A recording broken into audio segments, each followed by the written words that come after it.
ಗಂಗಾವತಿ ನಗರದ ಕನಕಗಿರಿ ರಸ್ತೆಯಲ್ಲಿ ನೂತನವಾಗಿ ನಿರ್ಮಾಣವಾಗಲಿರುವ ಜಿಲ್ಲಾ ಮಟ್ಟದ ಕೆಕೆಆರ್ಟಿಸಿ ಸ್ಯಾಟಲೈಟ್ ಬಸ್ ನಿಲ್ದಾಣದ ಕಾಮಗಾರಿಗೆ ಶಾಸಕರಾದ ಶ್ರೀ ಗಾಲಿ ಜನಾರ್ದನ ರೆಡ್ಡಿ ಅವರು ಭೂಮಿ ಪೂಜೆ ಹಾಗೂ ಗಣ್ಯರೊಂದಿಗೆ ಜ್ಯೋತಿ ಬೆಳಗಿಸುವ ಮುಖಾಂತರ ಕಾರ್ಯಕ್ರಮಕ್ಕೆ ಚಾಲನೆಯನ್ನ ನೀಡಿದ್ದಾರೆ.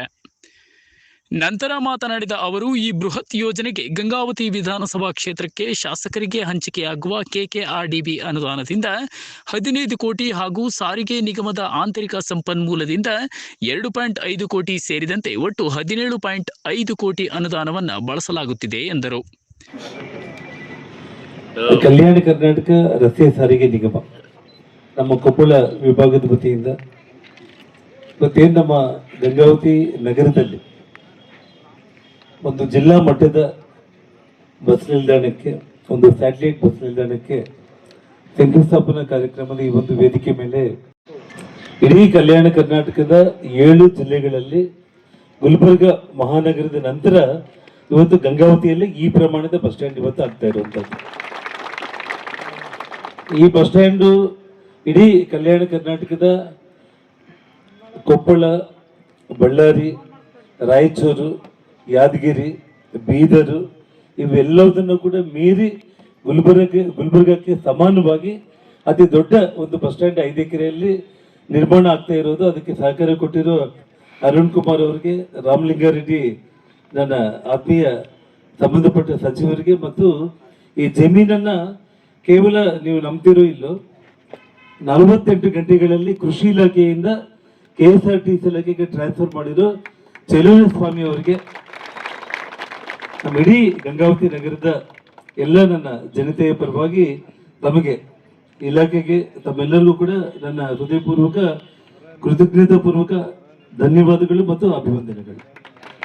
ನಾನು ಗಂಗಾವತಿಗೆ 3 ವರ್ಷ ಹಿಂದೆ ಬಂದಾಗ ಒಂದು ಮಾತನ್ನು ಹೇಳಿದ್ದೆ. ನಾನು ಅಂಜನಾದ್ರಿ ಹನುಮಂತನ ದರ್ಶನ ಪಡೆದು ಅವರ ಆಶೀರ್ವಾದ ತಗೊಂಡು ರಾಜಕೀಯ ಪುನರ್ಜನ್ಮಕ್ಕೆ ನಾನು ಗಂಗಾವತಿಗೆ ಹೆಜ್ಜೆ ಇಟ್ಟಿದಾಗ ಸಾರ್ವಜನಿಕ ಭಾಷಣಗಳಲ್ಲಿ ಒಂದು ಮಾತನ್ನು ಹೇಳಿದ್ದೆ. ನಾನು ಗಂಗಾವತಿ ಇನ್ನೊಂದು ತಿರುಪತಿ ಆಗುತ್ತೆ ಅಂತೇಳಿ ನಾನು ಅವತ್ತು ಹೇಳಿದ್ದೆ. ನಾನು ಇವತ್ತು ಕಲಿಯುಗದಲ್ಲಿ ಬ್ರಹ್ಮ ಲಿಖಿತ ಪ್ರಕಾರ ಇಡೀ ಕಲಿಯುಗದಲ್ಲಿ ನಮ್ಮ ಕಣ್ಣಿಗೆ ಕಾಣುವಂಥ ಭಗವಂತ, ನಮ್ಮ ಬೆನ್ನ ಹಿಂದೆ ಬರುವಂಥ ಭಗವಂತ, ನಾವು ನಂಬಿದ್ರೆ ನಮ್ಮ ಕೈ ಇಟ್ಕೊಳ್ಳೋ ಭಗವಂತ ಪ್ರಾಣದೇವರು ಹನುಮಂತ ದೇವರು. ಇವತ್ತು ಅಂಜನಾದ್ರಿಯ ಹನುಮಂತನ ವಿಷಯದಲ್ಲಿ ತಮಗೆಲ್ಲ ಗೊತ್ತು, 10 ವರ್ಷದ ಹಿಂದೆ ಯಾವ ರೀತಿ ಜನಸಂಖ್ಯೆ ಬರ್ತಾ ಇದ್ರು ಭಕ್ತಾದಿಗಳು, 4-5 ವರ್ಷದ ಹಿಂದೆ ಯಾಕೆ ಬರ್ತಾ ಇದ್ದಾರೆ, ಇವತ್ತು ಯಾವ ಪ್ರಮಾಣದಲ್ಲಿ ಇವತ್ತು ಅಂಜನಾದ್ರಿಗೆ ಜನರು ಬರ್ತಾ ಇದ್ದಾರೆ. ಆ ಒಂದು ಕಾರಣಕ್ಕೆ ಗಂಗಾವತಿ ನಗರಕ್ಕೆ ಇವತ್ತು ಈ ಒಂದು ಪ್ರಮಾಣದ ಬಸ್ ಸ್ಟ್ಯಾಂಡ್ ಬರಬೇಕು. ಇನ್ನೊಂದು 25-30 ವರ್ಷಗಳಾಗ್ಬೋದು ಅಥವಾ 50 ವರ್ಷಗಳಾಗ್ಬೋದು. ಅಷ್ಟಕ್ಕೆ ಸರಿಯೋಗಷ್ಟು 5 ಎಕರೆ ಜಮೀನು ಮತ್ತು ಈ ಒಂದು ಬಸ್ ಸ್ಟ್ಯಾಂಡು. ನಮ್ಮ ಅರುಣ್ ಕುಮಾರ್ ಅವರು ಹೇಳಿದಾಗೆ ಇಲ್ಲಿ ಏನಾದರೂ ನಾವು ಹೋಗಿ 1 ಎಕರೆ ಎಷ್ಟಂತ ಕೇಳಿದ್ರೆ 3-4 ಕೋಟಿ ಹೇಳ್ತಾ ಇದ್ರು.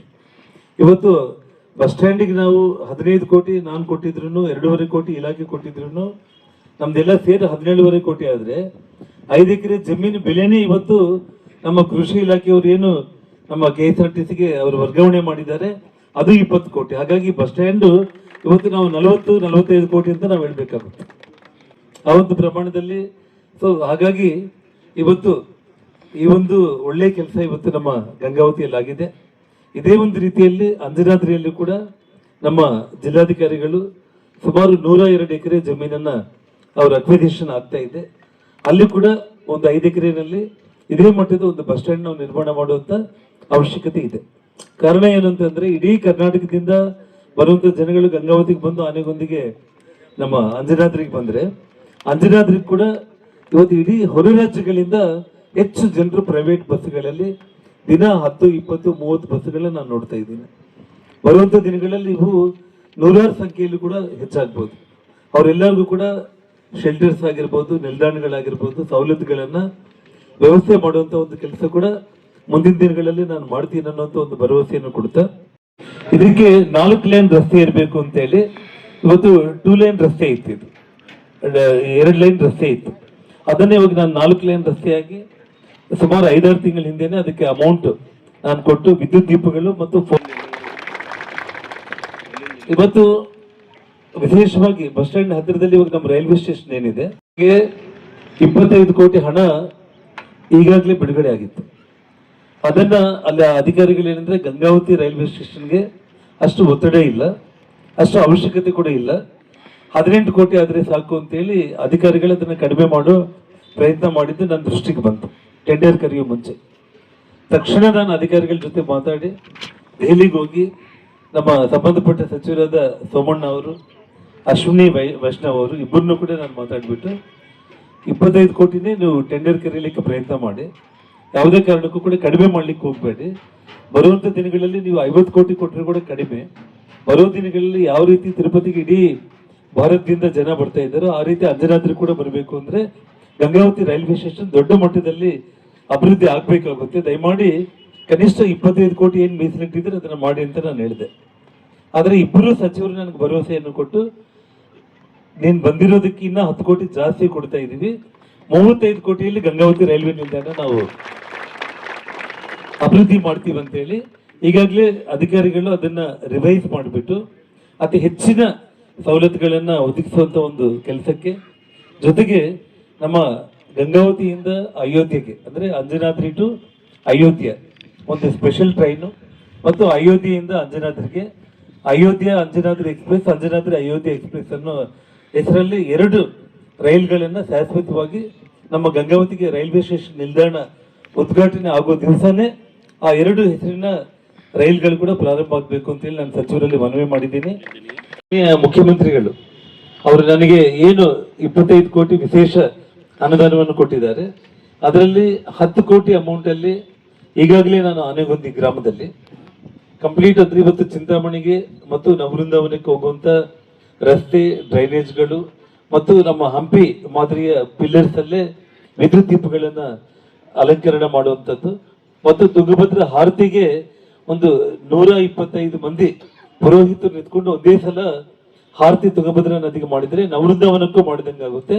ನವವೃಂದಾವನ ಮತ್ತು ತುಂಗಭದ್ರಾ ಹಾರತಿಗೆ ಸಂಬಂಧಪಟ್ಟು ಆ ಒಂದು ಆನೆಗೊಂದಿ ಭಾಗದಲ್ಲಿ 5 ಕೋಟಿ ವೆಚ್ಚದಲ್ಲಿ ಇವತ್ತು ಆರ್ಕಿಯಾಲಜಿಕಲ್ ಡಿಪಾರ್ಟ್ಮೆಂಟ್ ಅವರಿಗೆ ಅಲ್ಲಿ ಹಣವನ್ನು ಕೊಟ್ಟಿರೋದಾಗಿದೆ. ಮುಖ್ಯಮಂತ್ರಿ ಅವರು ನಾನು ಕೊಟ್ಟಿರೋ ಹಣದಲ್ಲಿ ಇನ್ನೊಂದು 5 ಕೋಟಿ ಆನೆಗೊಂದಿ ಗ್ರಾಮ ಅಭಿವೃದ್ಧಿ ಮಾಡೋದಕ್ಕೆ 10 ಕೋಟಿಯಲ್ಲಿ ಕೊಟ್ಟು 15 ಕೋಟಿಯಲ್ಲಿ ಇವತ್ತೇನು ತಾವು ಜುಲೈ ನಗರಲ್ಲಿ ತುಂಬಾ ಕುಣಿಗಳೆಲ್ಲ ಬಿದ್ದು ರಸ್ತೆ ಹಾಳಾಗೋಗಿದೆ ತಾವು ನೋಡಿದ್ದೀರಾ. ಟೆಂಡರ್ ಕರೆದಿದ್ದಾರೆ.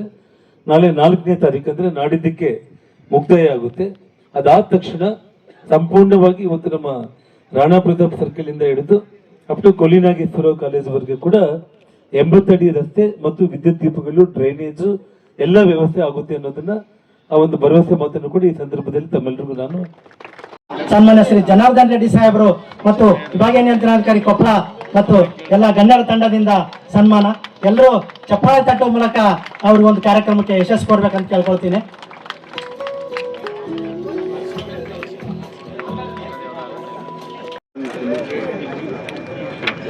ಕಲ್ಯಾಣ ಕರ್ನಾಟಕ ರಸ್ತೆ ಸಾರಿಗೆ ಸಂಸ್ಥೆ ವತಿಯಿಂದ ಗಂಗಾವತಿ ನಗರದಲ್ಲಿ ಸುಮಾರು 5 ಎಕರೆ ಜಮೀನಿನಲ್ಲಿ ಒಂದು ಸುಂದರವಾದ ಸ್ಯಾಟಲೈಟ್ ಬಸ್ ಸ್ಟ್ಯಾಂಡ್ ನಿರ್ಮಾಣಗೊಳ್ಳಲು ಇವತ್ತು ಭೂಮಿ ಪೂಜೆ ಕಾರ್ಯಕ್ರಮವನ್ನು ಅಧ್ಯಕ್ಷತೆ ಹಾಗೂ ಉದ್ಘಾಟಿಸಿ ಇರುವ ಹಿರಿಯರು, ಈ ಭಾಗದ ಶಾಸಕರಾಗಿರುವ ಶ್ರೀ ಜಿ ಜನಾರ್ದನ್ ರೆಡ್ಡಿ ಸಾಹೇಬ್ರೆ, ನಾನು ಗಂಗಾವತಿ ಗ್ರಾಮದಲ್ಲಿ ಬಂದು ಸುಮ್ಮನೆ ಪಟ್ಟಣದಲ್ಲಿ ಒಳಗೆ ಹೋಗೋಣ ಅಂತ ಹೇಳಿದಾಗ ಅಲ್ಲಿ ವಿಚಾರಿಸಿ ಜಮೀನಿನ ರೇಟ್ ಎಷ್ಟಿದೆ ಅಂತ. ಇವತ್ತು ಕಲಬುರಗಿ ಡಿವಿಷನ್ ಇರ್ಬೋದು, ಇವತ್ತು ಬಳ್ಳಾರಿ ಜಿಲ್ಲೆ ಇರ್ಬೋದು, ಅದಕ್ಕಿಂತ ಮೀರಿ ಜಮೀನು ರೇಟನ್ನು ನಾನು ಕೇಳಿದ್ದೀನಿ. ಅಂಥದ್ರಲ್ಲಿ ಇವತ್ತಿನ ಈ ಒಂದು ಸ್ಯಾಟಲೈಟ್ ಬಸ್ ಸ್ಟ್ಯಾಂಡ್ ಸಲುವಾಗಿ 5 ಎಕರೆ ಜಮೀನನ್ನು ಕಲ್ಯಾಣ ಕರ್ನಾಟಕಕ್ಕೆ ನಮ್ಮ ಕೃಷಿ ಇಲಾಖೆಯವರು ಸುಮ್ಮನೆಗೆ ಕೊಟ್ಟಿದ್ದಾರೆ. ಇದಕ್ಕೆ ಹಿಂದೆ ಎಲ್ಲ ನಮ್ಮ ಶಾಸಕರ ಪ್ರಯತ್ನ ಇರ್ಬೋದು, ನಮ್ಮ ಸರ್ಕಾರದ ಪ್ರಯತ್ನ ಇದ್ದು ಮುಂದಿನ ದಿನಗಳಲ್ಲಿ ಇನ್ನೂ ಈ ಭಾಗ ಅಭಿವೃದ್ಧಿ ಹೊಂದಬೇಕು. ಇವತ್ತು ಕರ್ನಾಟಕದಲ್ಲಿ ಸರ್ಕಾರ, ಕಾಂಗ್ರೆಸ್ ಸರ್ಕಾರ ಒಂದು ಬಹಳ ಜನಪ್ರಿಯ ಏನು ನಮ್ಮ ಶಕ್ತಿ ಯೋಜನೆ, ನಮ್ಮೆಲ್ಲ ಮಹಿಳಾ ಸೋದರಿಯರಿದ್ದೀರಿ. ಇವತ್ತು ಸುಮಾರು ಹತ್ತಿರ 100 ಕೋಟಿ ಜನರು, ಮಹಿಳೆಯರು ನಮ್ಮ ಈ ಬಸ್ನಲ್ಲಿ ಓಡಾಡಿದ್ದಾರೆ. ಸುಮಾರು 2700 ಕೋಟಿಯಷ್ಟು ನಾವು ಟಿಕೆಟನ್ನು ಹರಿದಿದ್ದೀವಿ. ಇದು ಸರ್ಕಾರದ ಬಹಳ ಒಂದು ಜನಪ್ರಿಯ, ಇಡೀ ಭಾರತ ದೇಶದಲ್ಲೇ ಇದೊಂದು ಜನಪ್ರಿಯ ಹೊಂದಿತ್ತು. ಇದು ಇವತ್ತು ನಮ್ಮ ಸರ್ಕಾರ, ಕಾಂಗ್ರೆಸ್ ಇರ್ಬೋದು, ಶಾಸಕರು, ನಮ್ಮ BJP ಪಕ್ಷದಲ್ಲಿರ್ಬೋದು, ಆದರೂ ನಾವು ಒಟ್ಟಿಗೆ ಎಲ್ಲರೂ ಸೇರಿ ನಮ್ಮ ಕರ್ನಾಟಕ ಮಹಾಜನತೆಗೆ ನಾವೆಲ್ಲರೂ ಒಂದು ಒಳ್ಳೆಯ ಕೆಲಸ ಮಾಡಬೇಕಾಗಿದೆ. ಅವ್ರ ನಿಟ್ಟಿನಲ್ಲಿ ಇವತ್ತಿನ ದಿವಸ ಒಂದು ಗಂಗಾವತಿ ಪಟ್ಟಣದಲ್ಲಿ ಸುಂದರವಾದ ಒಂದು ಸ್ಯಾಟಲೈಟ್ ಬಸ್ ಸ್ಟ್ಯಾಂಡನ್ನು 17.5 ಕೋಟಿ, ಅದರಲ್ಲಿ ಪ್ರಮುಖವಾಗಿ 15 ಕೋಟಿ ಮಾನ್ಯ ಶಾಸಕರು ತಮ್ಮ ಅನುದಾನದಲ್ಲಿ KKRDB ಯೋಜನೆ ಅಡಿಯಲ್ಲಿ ಅವರು ಕೊಟ್ಟಿದ್ದಾರೆ.